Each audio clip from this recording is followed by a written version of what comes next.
પરામર્શના વિષયમાં પંચકોશ વિશે જોયું હતું અને એનું થોડુંક અધૂરું રહેલું હતું. એટલે આપણે પંચકોશ બધા જોયા કે કયા કયા છે. આપણે આત્માની એકદમ નજીક જે છે તે આનંદમય, પછી વિજ્ઞાનમય, પછી પ્રાણમય, મનોમય અને આ સ્થૂળ શરીર જે આપણે જોઈએ છે એ અન્નમય કોષ છે. એ આપણે જોઈ લીધું. એક એક કોષ શેનાથી રિલેટેડ છે એ પણ જોઈ લીધું. હવે આપણે જોઈએ કે આ કોષ ક્યારે બને છે સગર્ભાવસ્થા દરમિયાન. તો એના માટે હું આ શેર કરું છું સ્ક્રીન.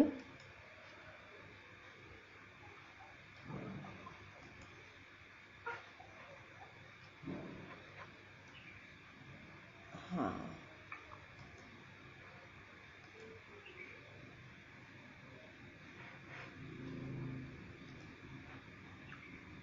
એક મિનિટ.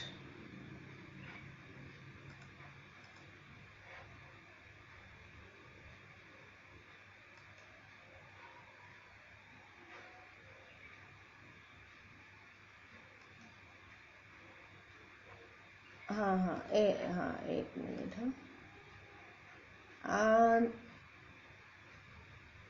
થાય છે શેર?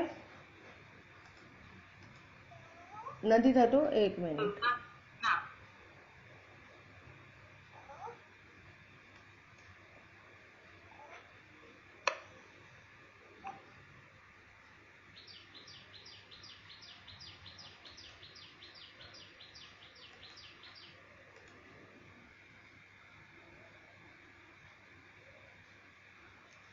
થયો? સ્ક્રીન શેર થયો? થયો ને? હા. તો હવે આ છે ફિટલ ડેવલપમેન્ટ ઓફ પંચકોશ. તો આપણે જોયું કે આનંદમય કોષ એ એકદમ આત્માનો નજીકનો કોષ છે અને એને એ કોઈ બી આપણા પંચ તત્વ સાથે કનેક્ટેડ નથી. અને આપણે એ પણ જોઈ ગયા કે જ્યારે આત્મા છોડે છે એક શરીર અને બીજા શરીરમાં પ્રવેશે છે ત્યારે આ આનંદમય કોષ એની સાથે જાય છે અને ચક્રની અંદર સહસ્ત્રાર ચક્ર અને આજ્ઞા ચક્ર એ બે સાથે જતું હોય છે. એટલે અને આપણે જે કહીએ છીએ કે એ સંસ્કારો, આગલા જન્મના સંસ્કારો એ લઈને આવે છે. એટલે ધેટ મીન્સ કે એ સંસ્કારો આ કોષની અંદર ઇમ્પ્રિન્ટેડ હોય છે. એટલે કે સોફ્ટવેરની જેમ લખાઈ ગયેલા હોય છે.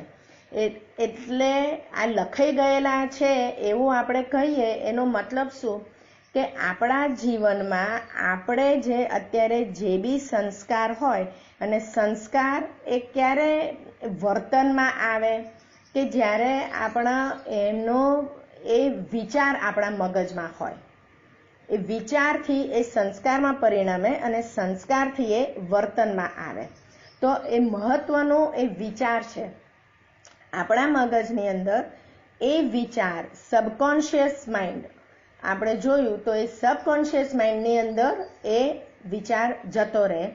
તો પછી આપણે કોન્શિયસ સ્ટેજમાં આવીએ તો એ વિચાર પછી આવે આપણા કોન્શિયસ સ્ટેજમાં, એ બને સંસ્કાર અને સંસ્કાર એ વર્તન રૂપે દેખાઈ આવે. તો એ વિચાર બહુ મહત્વનું છે. એ વિચારો આપણી સાથે એક જન્મથી બીજા જન્મમાં જાય. એક આત્મા એક શરીર છોડે અને બીજા શરીરમાં આવે એટલે એ વિચારોનો ભંડોળ લઈને આવે. એ વિચારોમાંથી સંસ્કાર બને. તો આ આનંદમય કોષ, એ કોષની અંદર આપણા એ બધા વિચારો પ્રિઝર્વ થાય, સેવ થાય. એટલે એ આત્માની સાથે જ આવે. જ્યારે આપણે ચક્રમાં જોયું હતું કે સહસ્ત્રાર ચક્ર એ જ વખતે એ ડેવલપ થાય કે જ્યારે એક સ્પર્મ અને એગ ફર્ટિલાઇઝેશન થાય અને જે આત્મિક શક્તિ જે ફર્ટિલાઇઝ થાય અને જે આત્મા એ વખતે એન્ટર થાય એ આત્માની સાથે આ સહસ્ત્રાર ચક્ર અને આનંદમય કોષ એની સાથે આવે. તો હવે આમાં લખ્યું છે કે embryo experiences consciousness after 3 weeks.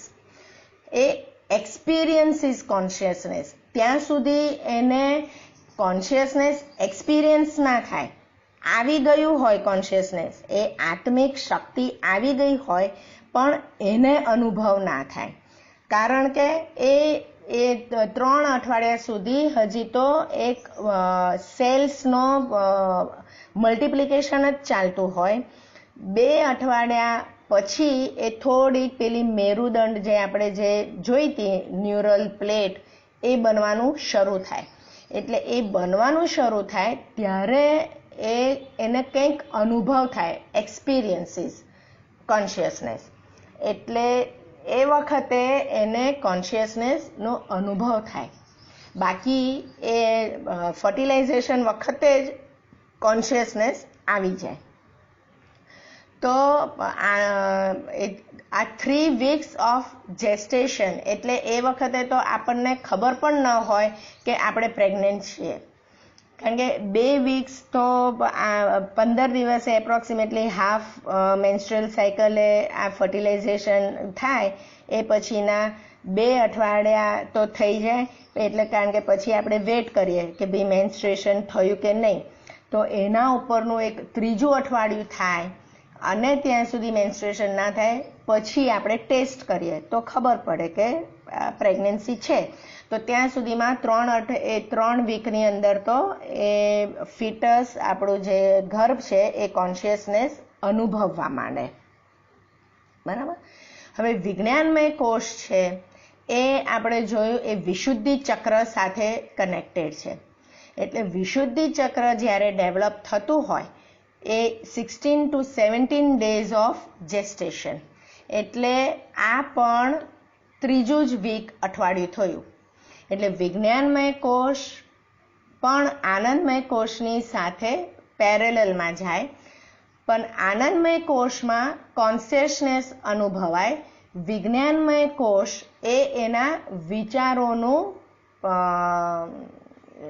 શું કહેવાય, સોફ્ટ બોર્ડ કહેવાય, કે એની અંદર બધા લખાયેલા હોય. પેલા આનંદમય કોષમાં બી હોય. આનંદમય કોષમાં આપણે જોઈતું કે એ બ્લિસ, એકદમ ચિદાનંદ વાળો આનંદ એની અંદર સમાયેલો છે. તો એ આનંદ દરેક આત્મામાં છે જ. આપણે દરેક આત્માના 7 ગુણો પણ જોઈ લીધા હતા કે આટલા ગુણો તો દરેક આત્મામાં છે જ. અને એ જો એના આગલા જન્મમાં એ આત્માને આનંદમય કોષનો અનુભવ થયો હોય, સતચિત ને આનંદવાળો, તો એ આનંદ એના આ જન્મમાં જે ગર્ભમાં એ આત્મા આવ્યો છે ત્યાં આગળ પણ એને એ અનુભવ થશે. અને હવે જે કુખમાં સ્થાપિત થયું છે એ આત્મા, અને ત્યાં આગળ જો એને એવું પ્રોપર એન્વાયરમેન્ટ મળે તો એનો આ આનંદમય કોષ જે ડેવલપ થયેલો છે એ ત્યાંથી બીજો આગળ વધારે ડેવલપ થશે. એટલે આવી રીતે આપણે જે જોઈએ છે કે 5 પેઢીએ 6 પેઢીએ કે આવું ઉત્તમ સંતાન પ્રાપ્ત થયું, એટલે એ ઉત્તમ સંતાન ખાલી એ જ મા બાપના કર્મોને લીધે નથી થયું. એનાથી આગલી બધી 5-6 પેઢી, ઘણીવાર તો 100 પેઢીએ બી આવા ઉત્તમ સંતાનનો પછી પ્રાપ્તિ થાય છે. એટલે આ પેઢીથી પેઢી જે આત્મા ટ્રાન્સફર થાય છે અને દરેક પેઢીમાં એના ગ્રોથ પાછળ જે એડિશન થાય છે, એવી રીતે એ આત્મા એની ઉચ્ચ કોટી પર જતો જાય. તો આ પછી આવે મનોમય કોષ. મનોમય કોષ એ મણિપુર અને અનાહત ચક્ર સાથે રિલેટેડ છે, અને એટલે એ 8મા વીક ઓફ પ્રેગ્નન્સી એ બને છે. પછી આવે પ્રાણમય કોષ. એ પ્રાણમય કોષ એ સ્વાધિષ્ઠાન ચક્ર સાથે રિલેટેડ છે, અને એની અંદર આ બધી સિસ્ટમ્સ કે રેસ્પિરેટરી, ડાયજેસ્ટિવ, સર્ક્યુલેટરી, એ બધું આ પ્રાણમય કોષથી કંટ્રોલ્ડ છે, આ બધા ઓર્ગન્સ. અને એટલે એ 7મા અઠવાડિયે એનું ડેવલપમેન્ટ થતું હોય છે. અને અન્નમય કોષ એ મૂલાધાર ચક્ર સાથે કનેક્ટેડ છે, એટલે એ એના જન્મ વખતે ગેટ્સ એક્ટિવેટેડ, એ એક્ટિવેટ થાય છે. એક્ટિવેટ થાય છે એટલે કે આ અન્નમય કોષ એટલે આખું જે આ ફિઝિકલ બોડી જે આપણે જોઈ રહ્યા છીએ એ જન્મ વખતે એનું મૂલાધાર ચક્ર એક્ટિવેટ થઈને એ બર્થ કેનાલમાંથી એ બહાર આવે છે. એટલે આ ફિટલ ડેવલપમેન્ટ આ પંચકોષનું બી ચક્રોની સાથે સાથે પેરેલલમાં થતું હોય છે. હવે આપણે એનું સમરાઇઝ કરીએ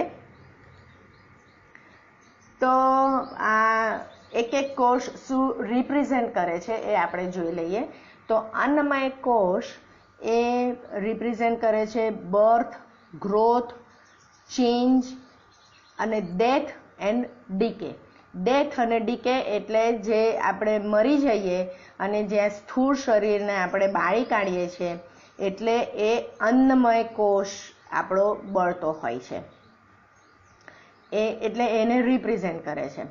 પછી એની કેરેક્ટરિસ્ટિક છે કે આપણે જે ખાઈએ છીએ અન્ન તેવું મન, એટલે એ હવે આગળ આપણે એક સેશનમાં લઈશું કે અન્ન તેવું મન આપણે કેમ કહીએ છીએ. આપણે જે ખાઈએ એનાથી આ કોષ બને છે અને એ કોષની પછી મન ઉપર કેવી રીતે અસર થાય છે એ આપણે ફરી ક્યારેક જોઈશું. એટલે અન્નમય કોષ આ આહાર અને આપણા 5 સેન્સીસ જે ઇન્દ્રિયો છે, 5 ઇન્દ્રિયો, એના ઉપર એની એ બધી એ અન્નમય કોષમાં કામ કરે છે.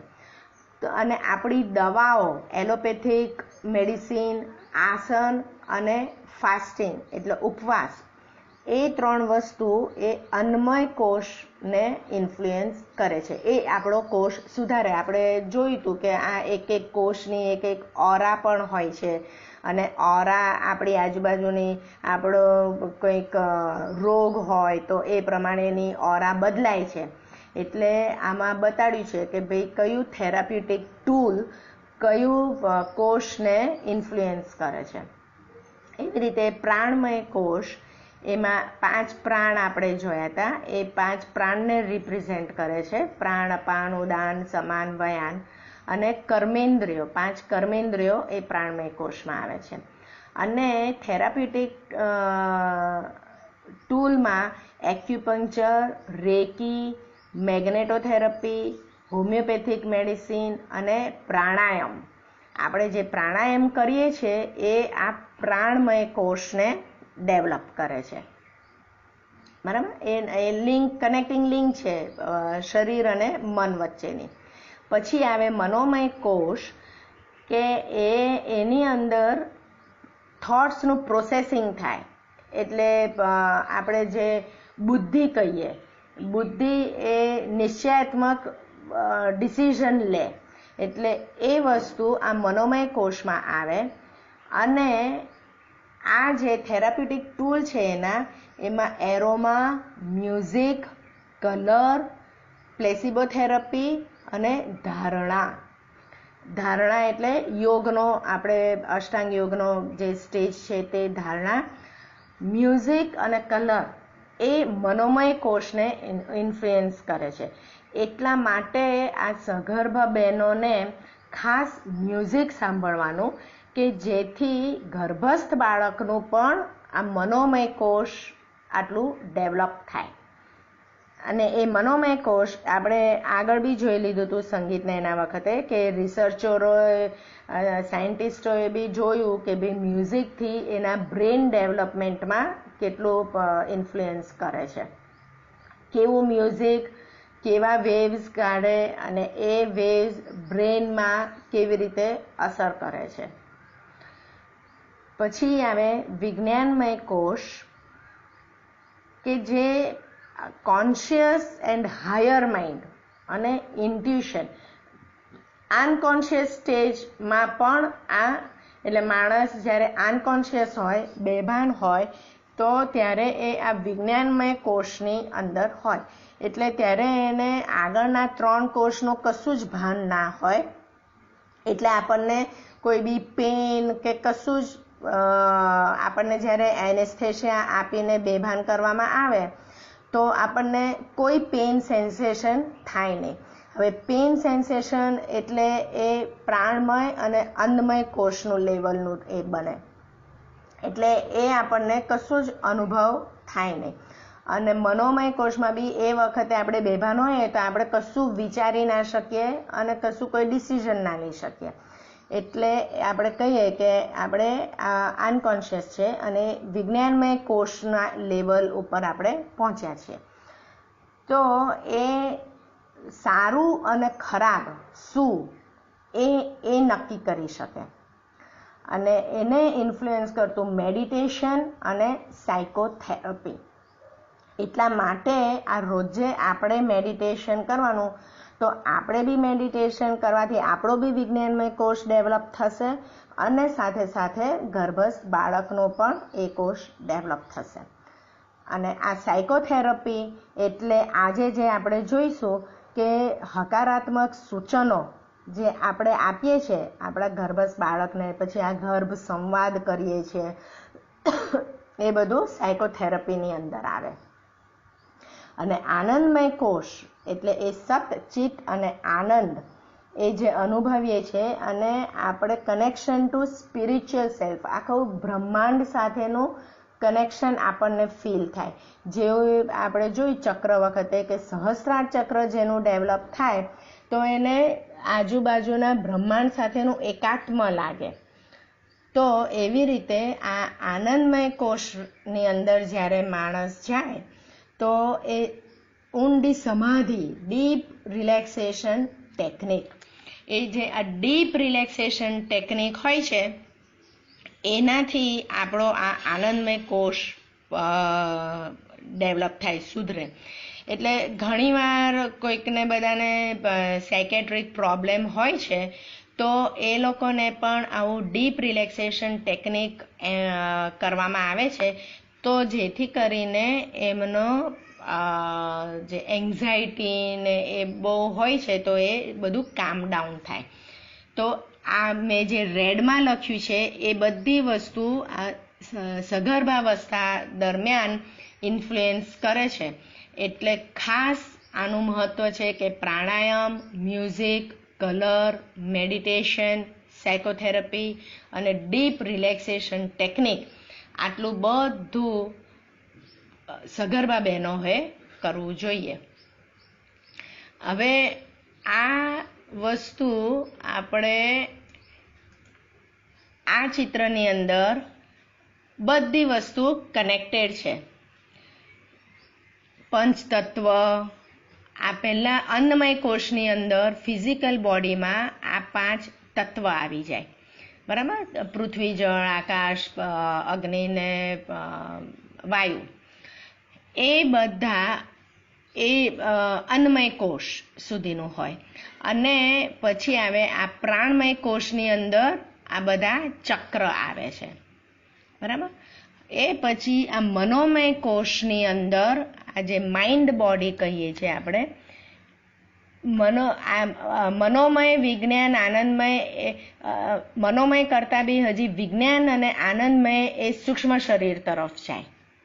મનોમય હજી પણ આપણા બ્રેન સાથે કનેક્ટેડ છે. જ્યારે આને પેલા ચક્રની અંદર બી આપણે જોયું તો એમાં આજ્ઞા અને સહસ્ત્રાર ચક્ર એ સૂક્ષ્મ શરીર સાથે જાય અને બાકીનું બધું સ્થૂળ શરીર સાથે રહે. તો મનોમય કોષની અંદર બી આપણે જોઈ સબકોન્શિયસ માઇન્ડ હોય તો એની અંદર આલ્ફા વેવ નીકળતા હોય છે અને એની ફ્રીક્વન્સી 7 to 14 CPS હોય છે. ડીપ સબકોન્શિયસ માઇન્ડ હોય તો થીટા વેવ નીકળતા હોય છે અને સુપર કોન્શિયસ માઇન્ડ હોય તો ડેલ્ટા વેવ કે જે 0 to 4 CPS ની વેવ્સ નીકળતા હોય છે. આપણે ચક્ર વખતે, મેડિટેશન વખતે મેં વાત કરી હતી કે બુદ્ધ સાધુઓ ઉપર આ પ્રયોગ કરવામાં આવ્યો હતો કે તમે આટલું મેડિટેશન કરો છો તો તમારા બ્રેનમાં શું ફરક છે નોર્મલ માણસ કરતા. અને એ લોકોએ આવી રીતે આ વેવ્સ મેઝર કર્યા હતા EEGથી. તો બુદ્ધ સાધુઓને એ લોકોને આ થીટા વેવ્સ 4 to 7 અને આલ્ફા વેવ્સ 7 to 14 વાળા હોય છે. આપણે બધા નોર્મલ હ્યુમન બિંગ બધા બીટા વેવમાં હોય. જેટલી આપણી ફ્રીક્વન્સી વધારે ને એટલું આપણું મગજની ઉત્તેજના વધારે અને એને લીધે આપણને એ શાંતિ અનુભવ ના થાય. એટલે ફ્રીક્વન્સી ઓછી થવી જોઈએ. એ પછી અને એ ફ્રીક્વન્સી ઓછી મેડિટેશન, સતત મેડિટેશનથી થાય. પછી આવે આ વિજ્ઞાનમય કોષ. એની અંદર આ સોલ્યુશન, હીલિંગ અને મટીરિયલાઇઝેશન. મટીરિયલાઇઝેશન એટલે આપણે આ દુનિયાવી વસ્તુથી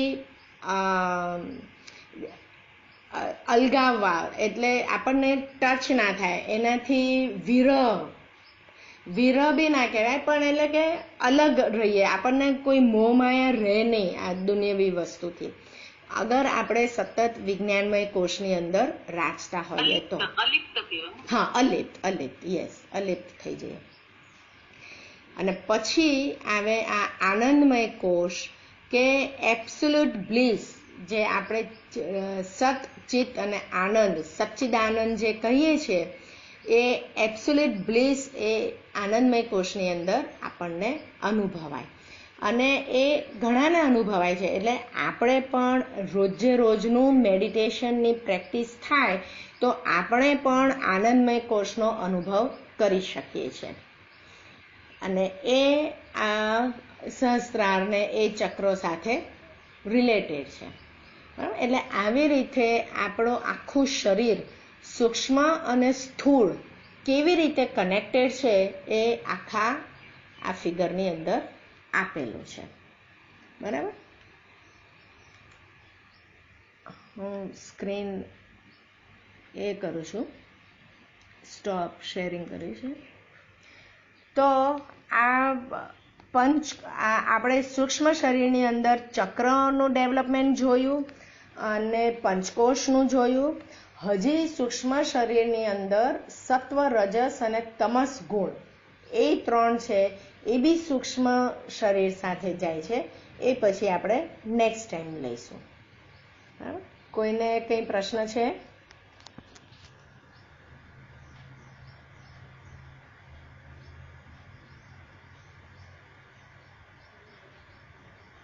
બધાને બરાબર સમજણ પડી? હા ને? એટલે હવે એના માટે જ આ ખાસ આ મેડિટેશન અને પ્રાણાયામ રોજ નિયમ કરી કાઢવાનો.